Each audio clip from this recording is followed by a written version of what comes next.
What would you say the effects of Trump's policies in the last 100 days have been on the economy?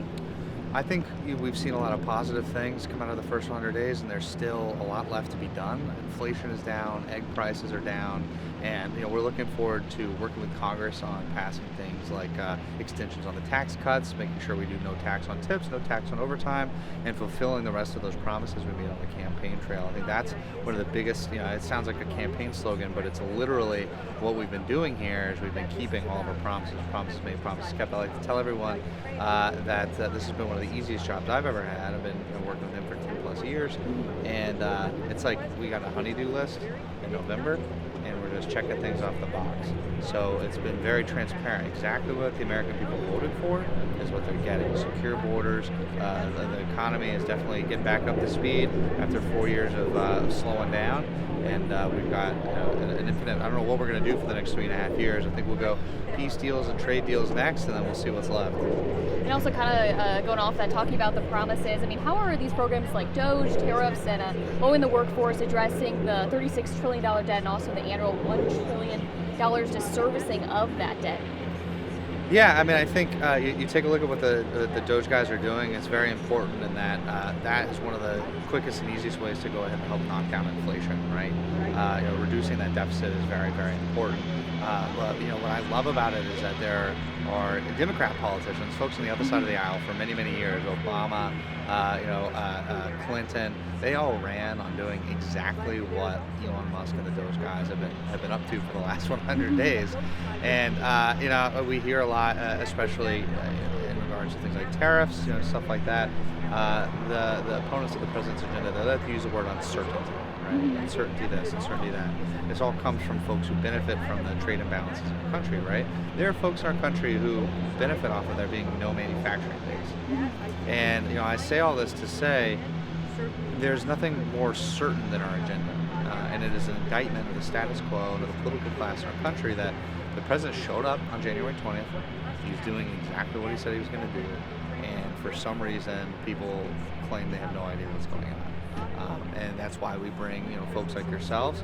For the first 100 days here, we brought in we'll probably cross 100 new media, alternative media, local radio outlets, and giving them access to the White House because I think you deserve that, right? For far too long, it's been incumbent upon you guys and the American people to come to us begging and pleading for information, whereas it's not what got us here. That's not how the world works anymore. We're coming directly to you, so we're very proud of that.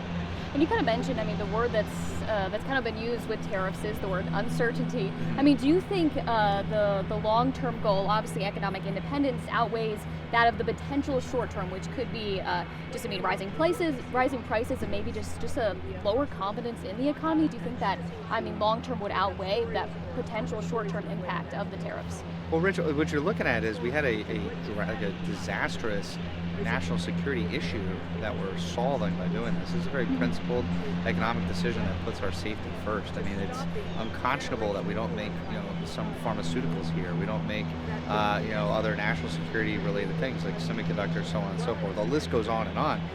We just kind of build them here. We don't actually produce anything. And so if someone maybe 30, 40, 50 years ago had put their foot down and really made this decision, then we wouldn't be in this position, right? So I think that's very important to remember. But also, the stock market, while lethargic, there were no real huge ups or downs during the Biden administration, and everyone was doing poorly, right? So this whole concept of and trying to read between the lines on the way stock portfolios work and all that, it doesn't matter as long as inflation is up or whatever. So it's very important to us that we go ahead and we exercise everything in our toolkit to go ahead and lower those things so that people at home, they are feeling the change. I think that's very important. And on top of that, first administration, we didn't really have a record to run on, right? So some of those cries, albeit insane, are theoretically kind of founded, right? They didn't know what he was going to do. He's got 4 years of economic prosperity already under his belt, so you know exactly where we're going with all this. So I think it's everyone should really buckle up for a really, really important 100 days coming up. because it's the best is yet to come. I mean, with tariffs, I mean, is it taking longer than expected, or it was kind of, I mean, expected to kind of take this long? I know really not much information has been released really on the deals in the works. Yeah, and that's by design. Obviously, you never. No one has been better in this life at creating leverage for themselves than President Trump. And part of that is telegraph everything that you're doing publicly. But I think you can expect some deals to come very soon. And a lot of the uncertainty or a lot of the stress and anxiety is going to go away. As far as everything going according to plan, this was always the plan. The plan was always to go in here and implement these measures and get the best deals that we possibly can for the American public while simultaneously prioritizing national security. I think he's done that. And I have to ask you about the signs on the front lawn Yes, when we ma'am. walked in. I also, along with that, if you could comment on that, but also just do you think the border security policies so far have been successful? Well, 1,000%. We put out there's 101 signs out front. I know because my team helped put them out. There's 101 signs up front, and I think it really speaks to the sheer volume and impact that we're seeing here along the southern border, but also just making sure people understand this isn't simply a border issue. These folks are all over our country. And the work that Tom Homan, our DHS Secretary Christy Noem, all that they're doing has paid off in dividends. The border is completely and totally quiet now. It's almost completely and totally secured.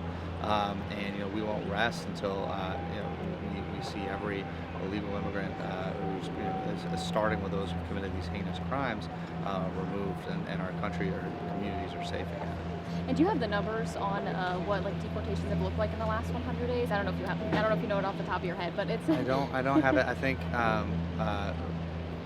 for you guys to look at later, I think it's around 150,000. I'll text you or I'll someone send you. Christy, they put out a tweet this morning or last night with everything. So take a look there. Yeah. Okay. And then also, kind of want to talk a little bit about energy. Earlier this month, Trump signed multiple executive orders to bolster the coal industry in the U.S. Considering similar efforts were taken during his last term, and about 100 coal power fire plants still retired, do you think these efforts this time around will be more successful? And what do you think will make this strategy, I guess, his second term a little bit better, maybe? Well, yeah. I mean, we had some time in between while there was another occupant here of the building to think through how to do things a little more thoroughly, carefully, more tactfully in order to make sure that these folks are a part. I mean, they're a big part of the fabric of our country, and I think we're going to do everything we possibly can, including all the stuff we've already talked about. All the tariff stuff is to help benefit the American worker. We've seen so many companies reshore or commit to investing millions, trillions of dollars at this point, billions, and I think we're going to continue to see that. And so, yeah, we're doing things a lot smarter this go around. Not to say that we didn't do them smart last time, but I think we've learned a lot. And combined with what we plan on doing here with Congress over the next few months, I think everyone will see a large benefit. And also kind of going on with the topic of coal, I'm just kind of curious your take on this with obviously the push to bolster the coal industry, but then still seeing the administration releasing plans to close several mine safety and health administration offices, 4 of which are in PA, but not to mention also cuts to the National Institute of Occupational Safety and Health. I mean, how do these two actions align with that goal? I'm not familiar with these specific cuts, but I do know that the administration is finding ways to make sure that we're being good stewards of taxpayer dollars while simultaneously prioritizing folks' health. So, in some cases, we've seen this in other parts of the administration. It's simply moving dollars around to programs that do this better, and I think that's a big part of what we're doing. And prior to Trump's inauguration, I mean, he said he was going to deliver an extraordinary first 100 days. Is that how you would define the first 100 days of his administration so far? I think I would categorize this first 100 days again. Promises made, promises kept. I think we've done an outstanding job, fulfilling our commitments to the American people.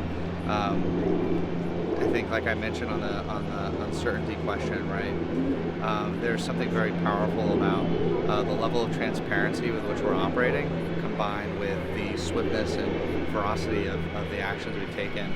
I think we're instilling a common sense revolution is how I would phrase it. Right. Everyone is able to look and see exactly what their government is doing, and I think that's powerful. And I think we're laying out a roadmap for how things are to be done in the future for sure. And I think also some people kind of described this Trump's second term maybe more of an aggressive take. I mean, is that kind of something we can expect with his actions moving forward with the rest of his term? No, all gas, no brakes. And I think obviously we've been on offense the entire time, but what a lot of folks aren't talking about is that what we're doing, especially in places like social media, we've kind of gotten opponents of the president's agenda are out there literally defending, rapists, murderers, fentanyl dealers, criminals across the board. I mean, a senator from Maryland, Chris Van Hollen, literally went to El Salvador to drink margaritas with an actual gang member who does not belong or who's here illegally.